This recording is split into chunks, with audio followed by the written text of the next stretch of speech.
스코틀랜드 장로교 목사인 조지 길레스피에게 예배의 원리를 배우기 위해 오신 여러분을 환영합니다. 오늘은 영국 교황주의적 의식들에 대한 논박, A Dispute Against the English Popish Ceremonies의 3부 중 1장에서 3장까지 내용을 살펴보도록 하겠습니다.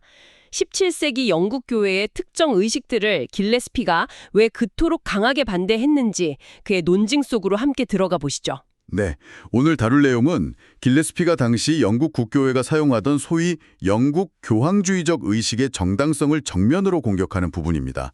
그는 이 의식들이 단순히 취향의 문제가 아니라 미신적이고 또 우상숭배와 깊이 연관되어 있기 때문에 불법이라고 주장했습니다. 여러분께서 제공해 주신 자료를 바탕으로 길레스피의 3가지 핵심 주장을 하나씩 살펴보겠습니다. 좋습니다. 첫 번째 주장이 바로 이 의식들이 미신적이라는 것이었죠. 여기서 길레스피가 말하는 미신은 정확히 무엇을 의미하나요? 우리가 일반적으로 생각하는 것과는 좀 다를 것 같은데요. 맞습니다. 길레스피는 당시 개혁파 신학자들의 그 이해를 따르는데요. 그에게 미신이란 하나님께서 자신의 예배 방식에 대해 명시적으로 요구하지 않으신 것을 인간이 임의로 덧붙이는 행위 그 자체입니다. 아, 행위 자체요? 네. 찬키오스 같은 신학자를 인용하면서 그리스도께서 제정하신 것에 무언가 인간적인 요소를 더하는 것, 예를 들어 성례에 새로운 의식을 추가하는 것 자체가 이미 미신이라는 거죠. 하나님께서 원하시는 방식대로 드려지지 않는 예배는 전부 미신적이라는 그런 시각입니다. 그러니까 핵심은 하나님이 명령하지 않은 것을 예배에 끌어들이는 행위 자체군요. 단순히 어떤 이상한 믿음을 갖는 것 이상으로 예배 행위 자체의 문제로 본 거네요. 구체적으로 어떤 예를 들었나요? 당시 레이든 신학교 교수들의 견해를 빌려서 세례는 교회의 공적 사역에 속한 것이지 개인적인 위로나 권면을 위한 것이 아니라고 비판합니다. 아, 공적인 것과 사적인 것을 구분했군요. 네. 초기 교회에서도 아주 특별한 상황을 제외하고는 사적 성찬을 금지했다는 점을 지적하고요. 또 왈도파가 지적했듯이 로마 카톨릭의 여러 의식들 있지 않습니까? 엑소시즘이나 십자성호 같은 거요. 네네. 그런 것처럼 논쟁 중인 영국 교회의 의식들도 실제 신앙에 필요하거나 유익한 목적이 없기 때문에 미신적이다 이렇게 주장합니다. 단지 불필요하다는 점 외에 이 의식들이 미신적이라고 본 다른 이유도 있었나요? 네, 몇 가지 이유를 더 제시합니다. 첫째는 이 불필요한 의식들이 오히려 신자들이 마땅히 행해야 할 더 중요한 영적 의무들을 방해한다고 봤습니다. 방해한다고요? 네, 예를 들어서 진정한 영적 예배를 드리고 또 신실한 목회자를 지지하고 믿음이 약한 이들을 배려하고 우상 숭배의 잔재를 청산하는 것 같은 이런 필수적인 일을 소홀하게 만든다는 거죠. 아, 불필요한 것에 집중하다 보니까 정작 중요한 것을 놓치게 된다 이런 비판이군요. 또 다른 이유는요? 둘째로는 하나님께서 원하시는 내면적이고 영적인 예배 대신에 외형적인 형식과 육신적인 행위에 치중하는 예배를 조장한다고 비판합니다. 어거스틴도 지적했듯이 이런 외형적인 것에 집중하다 보면 신앙의 본질과 은혜를 가리게 된다는 겁니다. 형식주의에 대한 경고로 들리네요. 그리고 가장 핵심적인 비판이 있었다고요? 그렇습니다. 셋째 이유는 이 의식들 자체에 어떤 거룩함이나 신성한 능력이 있는 것처럼 취급함으로써 의식 행위 자체가 예배의 본질인 것처럼 만든다는 겁니다. 의식 자체가요? 네. 후커 같은 신학자가 추기를 거룩함의 옷을 입었다고 표현하거나 십자가를 거룩한 표징으로 부른 것을 비판합니다. 버제스 박사 같은 이들이 이런 의식들을 하나님의 예배라고 옹호하는 것 역시 문제 삼죠. 이건 마치 교황주의자들이 십자가 자체는 아니더라도 그것이 그리스도를 상징한다는 이유로 경배하는 것과 다르지 않다 이렇게 본 겁니다. 아, 의식 자체를 거의 숭배 대상으로 만드는 그런 경향을 지적한 거군요. 교회의 권위를 내세워서 이런 의식들을 강요하는 것도 비판했다고요. 네, 형식주의자들이 교회의 결정이니까 무조건 따라야 한다. 이런 식으로 의식 준수의 필연성을 부여하는 것을 강하게 비판합니다. 때로는 아퀴나스나 벨라민 같은 카톨릭 신학자들보다 더 엄격하게 의식 준수를 강요하는 태도라고 지적하기도 했죠. 심지어 포부스 박사처럼 병자를 위한 사적 성례는 반드시 필요하다. 이렇게 주장하는 변해까지도 인간이 만든 의식에 부당한 필연성을 부여하는 미신이라고 비판했습니다. 특히 1장에서는 성일, 홀리데이스, 그러니까 교회력에 따른 특별한 절기 준수에 대한 비판이 상당히 길게 나오는데요.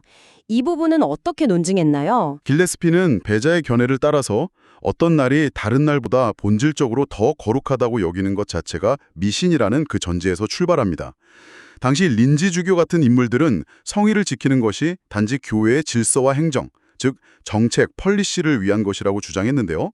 길레스피는 이를 정면으로 반박합니다. 아, 정책적인 이유일 뿐이다. 네, 그는 디도클라비우스라는 신학자의 구분을 활용해서 성일이 단순히 편의를 위해 시간을 지정, 데지그네이션한 것이 아니라고 말합니다. 그게 아니라 특정 용도에 받쳐져서 다른 용도로 쓸 권리를 포기하는 헌납이자 거룩한 용도로 구별되어서 다른 용도로 쓸 수 없는 성화, 생티피케이션 된 것으로 실제로 취급되고 있다. 이렇게 주장합니다. 거룩한 정치적 용도 같은 식으로 구분하려는 시도가 있었군요. 길레스피는 왜 그런 구분이 잘못되었다고 봤나요? 길레스피는 오직 하나님만이 그분의 말씀과 기도를 통해 거룩하게 하실 수 있다고 강조합니다. 페나로스나 폴라누스 같은 신학자들을 인용하면서요. 교회가 땅이나 건물, 물건을 봉헌하는 행위 자체가 그것을 신성하게 만드는 것이 아니라 단지 감사의 표현이나 공적인 사용의 시작을 알리는 것일 뿐이라는 거죠. 아, 느헤미야가 성벽 봉헌한 거나 식사 기도처럼요. 네, 바로 그렇습니다. 이 선을 넘어서면 미신이 된다고 보았습니다. 또한 제단을 사용하는 것이나 성화된 장소에서의 예배가 더 효과적이라는 후커 등의 견해도 이건 유대교적인 발상이다 이렇게 비판합니다. 그럼 성의 준수가 단지 질서와 행정 때문이라는 주장은 구체적으로 어떻게 반박했나요? 이 부분이 상당히 길고 좀 복잡했던 것 같은데요. 네, 여러 근거를 제시하면서 조목조목 반박합니다. 핵심 논점 위주로 한번 정리해보면 이렇습니다. 첫째, 실제로는 성일을 주일, 로즈데이와 거의 동일하게 취급한다는 점을 지적합니다. 동일하게요. 네, 노동을 금지하고 예배에 참여하게 하는 등 린지주교가 제시한 주일과의 차이점들은 실제로는 적용되지 않거나 모순된다고 주장합니다. 둘째, 정말 행정적인 이유라면 교회가 필요에 따라 변경할 수 있어야 하는데 실제로는 한번 헌납된 것으로 여겨져서 변경이 불가능하게 취급된다는 점을 지적합니다. 아, 변경이 안 된다. 그렇죠. 주중 설교 시간처럼 행정을 위해 정한 시간은 다른 용도로 사용할 수 있지만 성일은 그렇지 않다는 거죠. 실제 운영 방식과 주장 사이에 모순이 있다는 거군요. 그렇습니다. 셋째, 성일들 사이에 등급을 매기는 현상을 지적합니다. 질서 유지가 목적이라면 모든 성일이 동등해야 하는데 왜 부활절이나 성탄절 같은 특정 절기를 더 중요하게 여기냐는 겁니다. 아, 중요도가 다르다. 네, 이런 등급 차이는 성일이 단순한 질서 유지를 넘어서 어떤 신비를, 미스테리를 기념하기 때문임을 보여준다고 주장합니다. 벨라민 같은 가톨릭 신학자도 같은 논증을 사용했죠. 넷째, 성일 자체에 내재적인 거룩함이 있다고 주장하는 견해나 성일이 예배 참석 여부와 관계없이 신비를 상기시킨다는 린지주교 자신의 발언조차도 이것이 단순한 외적 질서의 문제를 넘어선다는 것을 보여준다고 지적합니다. 그 외에도 당시 사람들의 실제 태도나 발언을 근거로 들었죠. 네. 다섯째, 실제로는 주일보다 성일을 더 엄격하게 지키려는 경향, 예를 들면 주교들의 설교나 여행 금지 같은 것을 지적합니다. 여섯째, 옹호론자들 스스로 성일을 봉헌된 거룩한 날이라고 부르는 등 그들의 발언 자체가 행정적 목적 이상의 의미를 부여하고 있음을 보여줍니다. 특히 앤드루스 주교의 설교를 길게 인용하면서 각 성일, 그러니까 성탄절, 성금요일, 부활절, 오순절에 부여된 특별한 신비적 의미와 효력을 상세히 폭로합니다. 신비적인 의미요? 네, 일곱째, 성일 간의 특정한 날짜 간격, 예를 들어 순환에서 부활까지 하루, 부활에서 승천까지 40일, 승천에서 오순절까지 열흘 같은 간격이나 이동축일 계산 방식 등은 단순한 질서 문제가 아니라 신비주의적인 이유에 근거하고 있음을 보여줍니다. 그래서 길레스피는 이 성일 관행이 신비를 품고 있기에 괴물, 몬스트룸, 즉 비정상적인 것도 품고 있다고 결론 내립니다. 알겠습니다. 미신적이라는 첫 번째 비판을 충분히 이해했습니다. 그럼 두 번째 주장은 무엇이었나요? 두 번째 주장은 이 의식들이 과거 우상숭배의 기념물, 머뉴먼스이기 때문에 그 자체로 우상숭배적이라는 것입니다. 여기서 길레스피는 아주 중요한 원칙을 세우는데요. 즉, 하나님이나 자연법에 의해 본질적으로 필수적인 것이 아니라면 과거의 우상숭배에 현저하게 사용되었던 모든 사물이나 의식은 신성한 용도로 사용되어서는 안 되며 완전히 폐지되어야 한다는 것입니다. 완전히 폐지요. 네, 십자가 성호, 성직자복, 성찬시 무릎 꿇기 등이 바로 여기에 해당한다고 본 거죠. 과거에 오염된 역사가 현재의 사용을 금지한다는 아주 강력한 주장이군요. 어떤 근거들을 제시했나요? 청취자 여러분도 이 부분이 궁금하실 것 같습니다. 길레스피는 성경적 명령과 사례, 그리고 이성적 논증을 들어서 이 주장을 뒷받침합니다. 첫째, 성경의 명령입니다. 예를 들어 이사야 30장 22절처럼 우상의 덮개까지 더럽게 여겨버리라는 명령, 유다서 1장 23절에 육체로 더럽힌 옷이라도 미워하라는 명령 같은 것들입니다. 그리고 출애굽기나 신명기에 나오는 가나안의 제단, 형상, 아세라 목상 등을 완전히 파괴하라는 명령들을 제시합니다. 파괴 명령이요? 네. 둘째, 성경의 모범적인 사례들을 듭니다. 야곱이 외삼촌 집에서 가져온 드라비 무상과 귀고리까지 땅에 묻어버린 일, 엘리야가 바알의 제단을 사용하지 않고 허물어진 여호와의 제단을 새로 수축한 일, 예후가 바알 신상과 신당, 신자상들의 의복까지 철저히 파괴한 일 같은 거죠. 그리고 길레스피가 특히 강조하는 히스기야의 개혁입니다. 아, 히스기야의 노뱀 사건이군요. 맞습니다. 히스기야는 심지어 모세 시대의 하나님의 명령으로 만들어졌던 그 노뱀조차 사람들이 우상처럼 숭배하니까 단호하게 부숴버렸죠. 열왕기하 18장 4절 말씀입니다. 요시야 왕의 철저한 우상 제거 개혁도 중요한 사례로 제시됩니다. 히스기야가 노뱀을 부순 사건을 핵심 근거로 사용하는군요. 그렇습니다. 노뱀은 원래 신적 기원을 가졌지만 우상 숭배에 오용되자 폐지되었습니다.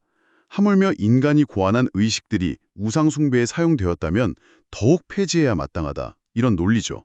셋째, 신약의 경고를 듭니다. 요한계시록 2장에서 버가모와 두아드라 교회가 우상의 제물을 용납한 것을 책망받은 것은 단순히 다른 사람을 실족시키는 문제를 넘어서서 그 행위 자체가 우상 숭배에 참여하고 마귀와 교제하는 것이다. 이렇게 해석합니다. 고린도전서 10장 20절을 근거로 들고요. 넷째, 이성적인 논증도 제시합니다. 이런 기념물들은 첫째, 잊혀져야 할 우상 숭배의 기억을 상기시키기 때문에 해롭습니다. 상기시킨다. 들은 우상을 기억하게 하고 심지어 명예롭게 한다는 거죠. 둘째, 사람들을 다시 우상 숭배로 움직이게 만들기 때문에 해롭습니다. 즉, 유혹의 빌미가 된다는 겁니다. 미신의 기념물이 남아있으면 결국 미신이 부활하는 경향이 있고 하나님께서도 이스라엘 백성이 올무에 걸릴까 봐 가나안의 우상 관련 물건들을 완전히 제거하라고 명하셨다고 주장합니다. 위험한 함정은 경고 표지판만 세울 게 아니라 아예 메워버려야 한다는 논리입니다. 하지만 오용된 것만 고쳐서 쓰면 되지 않느냐는 반론도 있었을 텐데요. 예를 들어서 교회 건물이나 종 같은 것도 과거 카톨릭에서 사용했지만 개신교도들이 계속 사용하지 않습니까? 아, 정확한 지적이십니다. 사라비아나 포부스 박사 등이 바로 그런 주장을 폈습니다.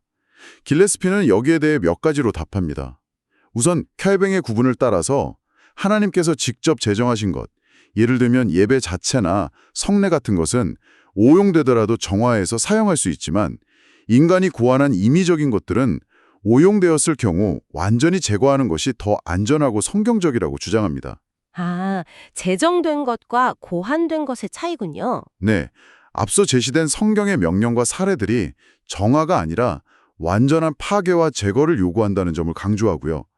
또한 교회 건물이나 종, 성경 등은 본질적으로 필요한 것이거나 다양한 용도로 사용될 수 있지만 논쟁 중인 의식들은 그 자체로 필수적이지 않으며 오직 종교적이고 신성한 목적으로만 사용된다는 차이점도 지적합니다. 잘못된 의미 부여만 가르쳐서 바로잡으면 되지 않느냐는 주장에는 어떻게 답했나요? 그것만으로는 부족하다고 반박합니다. 잔키우스를 인용하면서 하나님께서도 율법과 선지자들을 통해 충분히 가르치셨지만 여전히 눈에 보이는 우상 자체를 제거하길 원하셨다고 말합니다. 가르침만으로는 안 된다. 네, 걸림돌과 유혹의 근원 자체를 없애야 한다는 것이죠. 눈으로 보는 시각적인 상징에 귀로 듣는 가르침보다도 강력한 영향을 미칠 수 있다고 봅니다. 히스기야도 노뱀에 대해 설교만 한 것이 아니라 직접 부숴버렸다는 점을 다시 강조하죠. 칼뱅 역시 영국 교회에 편지를 보내서 교황주의적 잔재들에 대해 경고만 할 것이 아니라 폐지해야 한다고 조언했음을 상기시킵니다. 그 논리대로라면 세례나 성찬도 과거에 오용되었으니 폐지해야 하는 것 아니냐는 반론도 가능했을 텐데요. 네, 그런 반론에 대해서는 장키우스의 답변을 빌려서 명확히 선을 긋습니다. 세례와 성찬은 그리스도께서 직접 제정하신 필수적인 예식이므로 오용된 부분을 정화하여 본래의 의미를 회복시켜야 하지만 논쟁 중인 의식들은 인간이 만든 임의적이고 비본질적인 것들이므로 우상 숭배에 오염되었다면 제거하는 것이 마땅하다는 것입니다. 아, 필수적이냐 아니냐의 차이군요. 맞습니다. 여기서 다시 노뱀 사례가 등장합니다. 노뱀은 필수적인 것이 아니었기에 폐지될 수 있었다는 거죠.